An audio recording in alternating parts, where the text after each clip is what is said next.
അസ്സലാമു അലൈക്കും വറഹ്മത്തുള്ളാഹി വബറകാതുഹു. ഗോതമ്പ് സ്വപ്നം കണ്ടാൽ, ഗോതമ്പ് എന്ന് പറയുമ്പോൾ ഇപ്പോഴൊക്കെ യൂസിങ് കുറവാണ് അല്ലേ. പണ്ടൊക്കെ ഒരുപാട് യൂസ് ചെയ്യലുണ്ട്. ഗോതമ്പിൻ്റെ ദോശയായിട്ടും ഗോതമ്പിൻ്റെ ഉണ്ടയായിട്ടും ഗോതമ്പ് പൊടിച്ചിട്ട് പല കാര്യങ്ങൾക്കും വേണ്ടിയിട്ട് ഇത് യൂസ് ചെയ്യാറുണ്ട്. പക്ഷെ ഇപ്പോൾ ഗോതമ്പിൻ്റെ യൂസിങ് കുറവാണ്.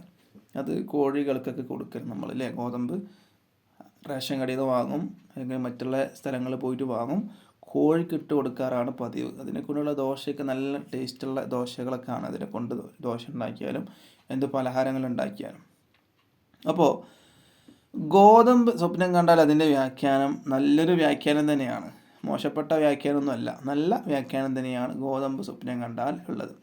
ഇപ്പോൾ ഒരു ഇമാം പറയുകയാണ്, ഒരാൾ ഗോതമ്പ് സ്വപ്നം കണ്ടാൽ നല്ല സമ്പാദ്യം ഉണ്ടാകുമെന്നാണ് വ്യാഖ്യാനം അല്ലേ. ഗോതമ്പ് കൃഷി നമുക്ക് സാധാരണ സമ്പാദ്യം ഉണ്ടാക്കി തരുന്ന ഒന്നാണല്ലോ. ഗോതമ്പിൻ്റെ കൃഷി അല്ലെങ്കിൽ മറ്റെന്ത് കൃഷിയാണെങ്കിലും, നെൽകൃഷിയാണെങ്കിലും എന്ത് കൃഷിയാണെങ്കിലും നമുക്ക് സമ്പാദ്യം തരുന്ന ഒന്നാണ്. അപ്പോൾ ഈ ഗോതമ്പ് സ്വപ്നം കണ്ടാൽ അതിൻ്റെ വ്യാഖ്യാനം എന്താണ്? നല്ല സമ്പാദ്യം ഉണ്ടാകും, അതായത് ഹലാലായ വരുമാനം, ഹലാലായ സമ്പാദ്യം അവനക്കുണ്ടാകും, കാണുന്ന വ്യക്തിക്ക് ഉണ്ടാകുമെന്നാണ്. അതാണ് നമുക്ക് വേണ്ടത് അല്ലേ, ഹലാലായ സമ്പാദ്യം. നമ്മളെപ്പോഴും നമ്മൾ ചെയ്യുന്ന ജോലിയിൽ ഹറാമ് കലർന്നിട്ടുണ്ടോ എന്ന് നമ്മൾ ശ്രദ്ധിക്കേണ്ടതുണ്ട് അല്ലേ.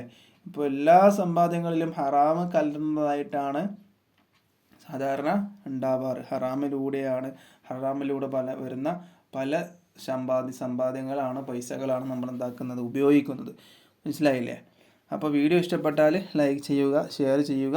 ഇതുപോലത്തെ വീഡിയോസിന് വേണ്ടി ചാനൽ സബ്സ്ക്രൈബ് ചെയ്യുക. ഇൻഷാ അല്ലാഹ് വിധിയുണ്ടെങ്കിൽ വീണ്ടും കാണാം. അസ്സലാമു അലൈക്കും വറഹ്മത്തുള്ളാഹി വബറകാതുഹു.